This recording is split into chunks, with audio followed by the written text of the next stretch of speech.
Good morning, everybody. So today we're going to be working on a Kubota M135GX. Initial complaint was air conditioner quits after a little bit. Well, troubleshot it last week and found that even when the AC is off, just the blower's on, the blower motor will shut down basically over time. Give it about 30 minutes or so, and you notice that it starts getting weaker and weaker on airflow. Turn everything off for about 5 minutes, you kick it back on, and you go about another 20 minutes or so before you start noticing it again. So we're going to be changing out blower motor today, and then while we're in there, because we're going to be having to tear everything out to do this, we will be changing out little resistor that controls the different blower speeds. To start out with changing this stuff out, we'll be giving you kind of a step-by-step to do this. But to start, we have to pull that seat out of here, get the floor out, and go from there. So we're going to work on getting that seat out right now, and then we will go from there. Alright, we got the seat out, as you can see right there. I want you to take notice of these wires back here. There's two plugs that barely come out of the opening right there in the corner.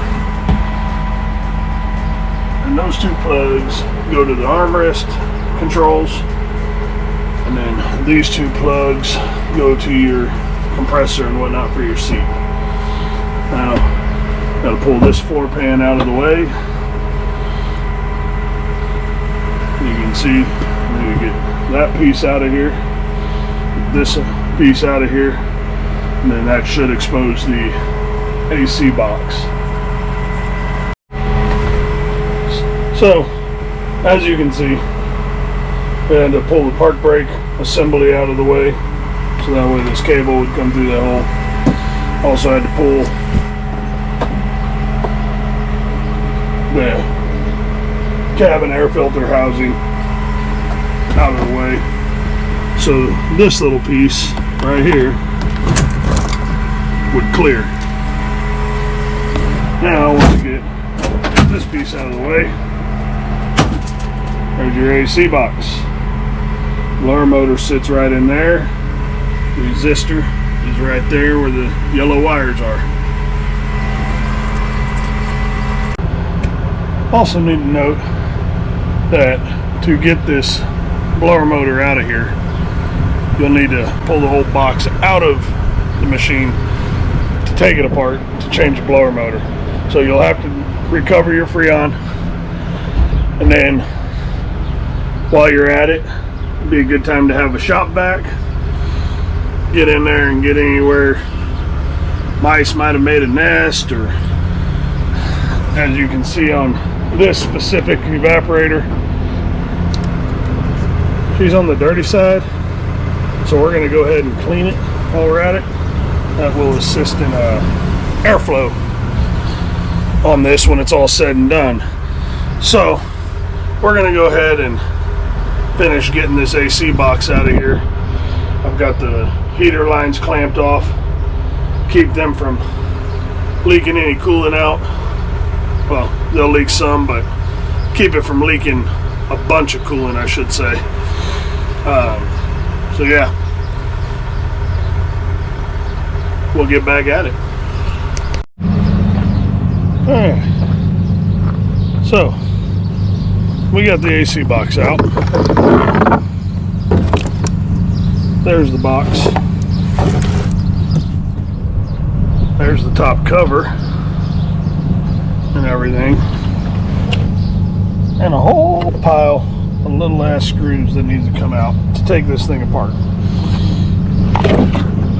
Blower motor mounts from the bottom of the box, so it doesn't matter what you do, either way, the AC box has to come out. Get the blower motor out.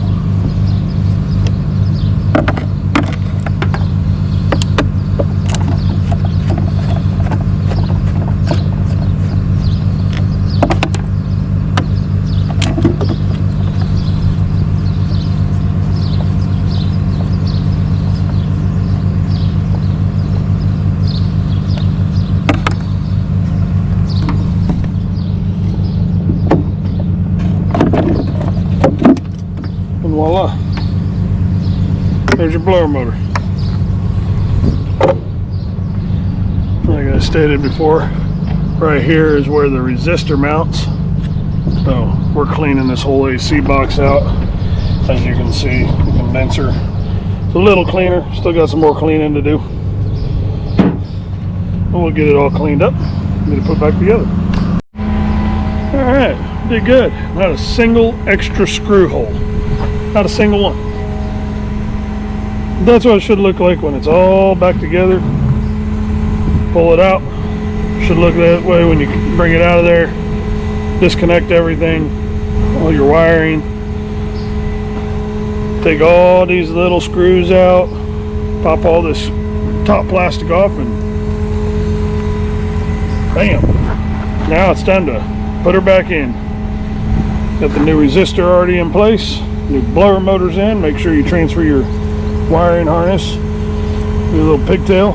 While you're at it, go ahead and inspect it. Make sure there's no chewed up wires from a mouse nest, because I have a shop vac that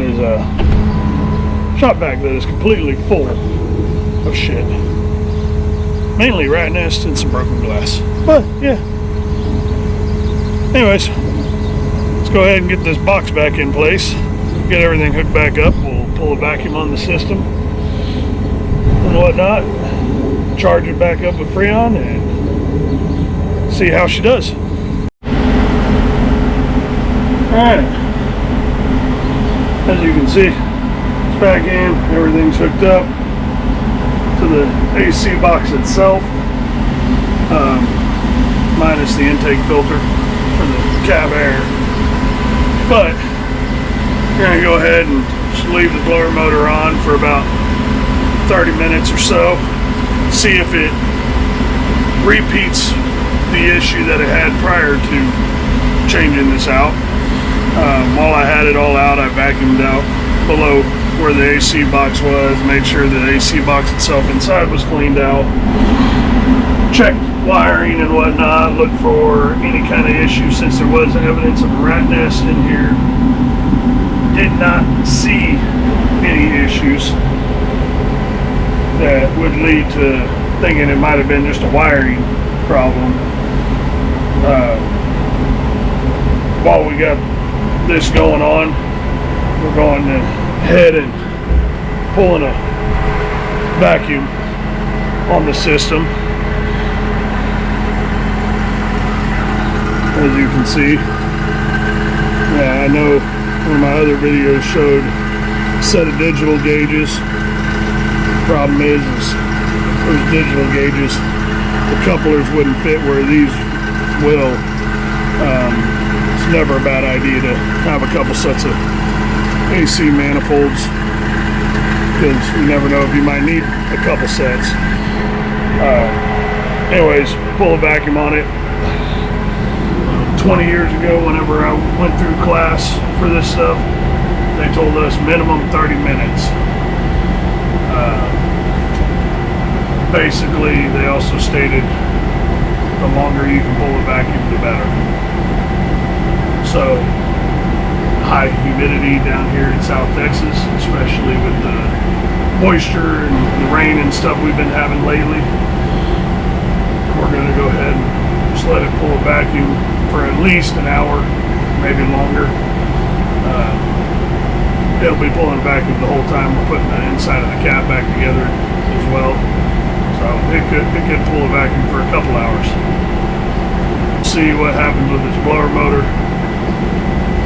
We'll go from there. Alright, so we let it run for a good 45 minutes or so with no AC or anything, just the blower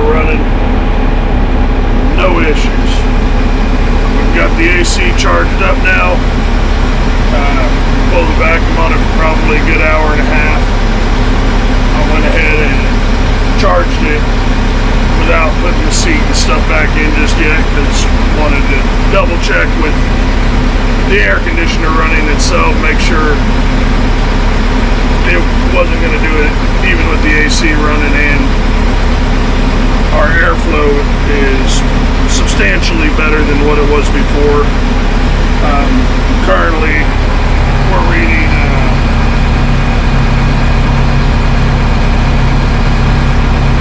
about 106 on the ground with an infrared temp gun, about 90 in the shade. My service truck says it's about 92 outside. So if I check it right here on the heater core, heater valve's closed, so this pipe is cold to the touch. I check the heater core temp.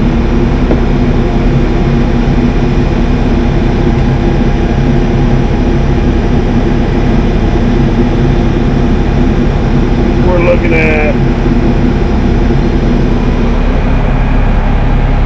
51.2 degrees.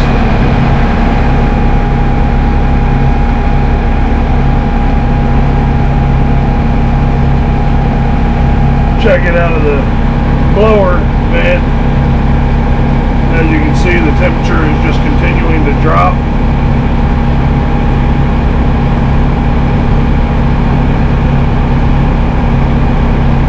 So we're pretty much right around that 52 degrees coming out of the vents. And that's not too shabby with the cab doors open, so it's pulling in outside air to continue cooling. Rule of thumb, especially on ag equipment, heavy equipment that does not have any window tint to it whatsoever, that I always try to shoot for is around a 30-35 degree difference from outside to inside coming out of the vents. You're probably looking at as good as this AC is going to get. I mean, I keep my hand in front of this vent for too long, and it actually gets pretty dang cold to the point where you want to move it away. Not enough to give you frostbite or anything by all means, but somebody that has a low iron issue definitely would be wearing a hoodie in this during the summer.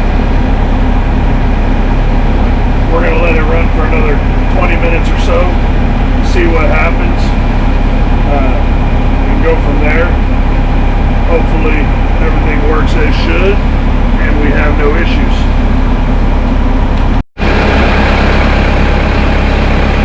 Also want to note, as you can see, we're right around that 34-35 psi on the low side, about half throttle. We're right at 200 on the high side. Pressures are right where they need to be.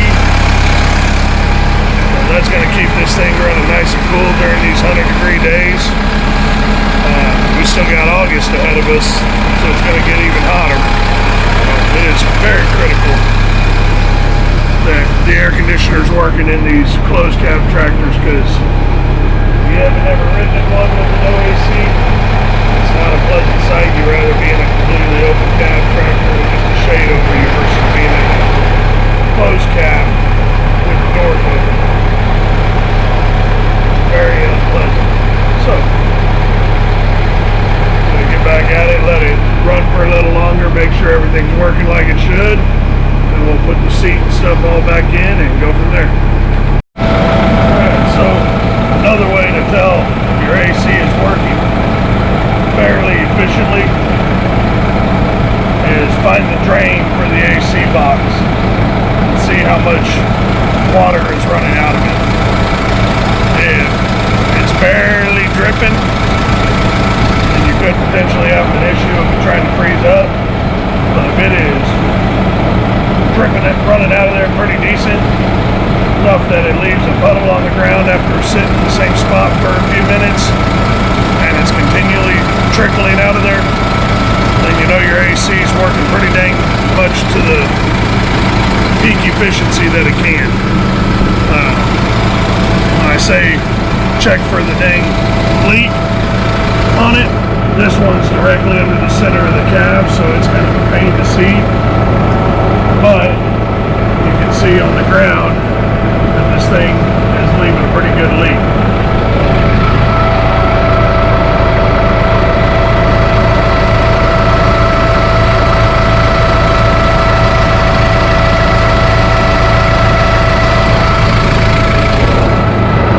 Hard to see.